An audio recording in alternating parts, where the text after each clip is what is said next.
Dana desa di tahun 2022 selain berprioritas untuk melaksanakan BLT dana desa, juga diprioritaskan dalam upaya ketahanan pangan dan hewani di setiap desa di Indonesia.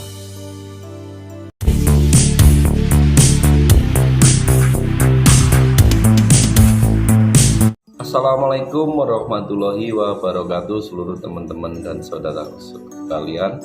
Mudah-mudahan kita selalu diberi perlindungan oleh Allah Subhanahu wa taala. Amin. Namun sebelum saya bagikan informasi tentang terkait hal bantuan pemerintah pada kesempatan ini, sebelumnya saya mohon maaf lahir dan batin karena kondisi saat ini yaitu masih Idul Fitri. Apabila ada kesalahan kepada teman-teman, saya mohon maaf yang sebesar-besarnya. Baik teman-teman, pada kesempatan ini akan saya bagikan terkait tentang prioritas dana desa pada tahun 2022. Kalau video sebelumnya sering saya bagikan informasi-informasi terkait bantuan langsung tunai dari dana desa, itu merupakan sangat prioritas, porsinya hingga 40% minimal dalam pagu total dana desa. Namun ada lagi juga tidak kalah penting, yaitu tentang ketahanan pangan dan hewani. Jadi untuk prioritas kedua dana desa tahun 2022 pada saat ini, tahun ini, yaitu desa diwajibkan untuk melaksanakan kegiatan yaitu dalam rangka ketahanan pangan dan hewani di setiap desa di seluruh Nusantara di Indonesia.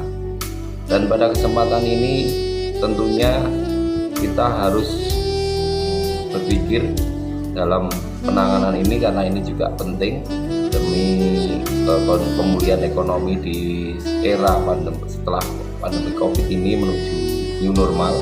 Sehingganya kita harus mengerti mana yang memang harus kita prioritaskan, sehingganya kegiatan kita akan tepat sasaran dan bermanfaat untuk masyarakat yang ada di desa. Yang jelas langkah kita yang pertama, kita potensikan masalah yang ada di desa kita terkait dengan ketahanan pangan dan hewani dan pemulihan ekonomi. Jadi setiap desa itu pasti berbeda-beda potensi masalahnya. Apabila di desa-desa saudara-saudara dan teman-teman itu pasti berbeda-beda dengan desa saya. Dan di sini saya tarik sedikit contoh di desa saya terkait dengan ketahanan pangan, karena desa saya mayoritas itu petani padi. Pasti saya fokusnya, konsennya di lahan sawah, untuk pemulihan sawah, untuk pembenahan yang ada kekurangan sawah pertanian warga.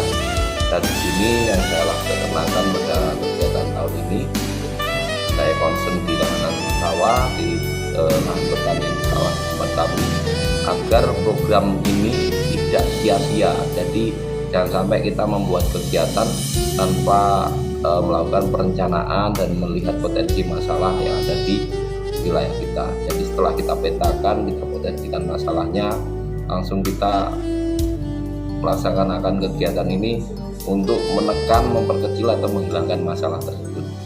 Oke, saya ulangi lagi, kalau di wilayah saya sawah, jadi kegiatan saya yang kami lihat apa masalah-masalah petani pada saat ini, sehingganya ketika kegiatan kita sudah laksanakan, maka hasilnya petani akan normal dan akan lebih meningkat.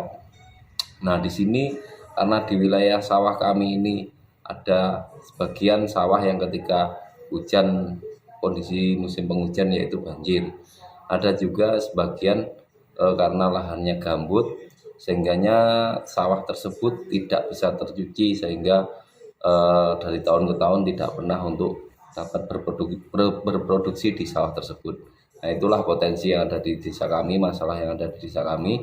Sehingganya pekerjaan di ketahanan pangan ini saya fokuskan untuk menangani terkait masalah-masalah pertanian yang ada di desa kami. Seperti kami buatkan saluran pembuang ketika banjir, irigasi sederhana untuk masuk air ketika musim kemarau, dan juga bagi lahan yang ada lahan-lahan gambut ini yang susah tidak ada pengeringannya, kami buatkan normalisasi siring, sehingganya ketika pencucian tanah tersebut akan berjalan baik dan mudah-mudahan akan segera pulih kondisi pertanian di desa kami.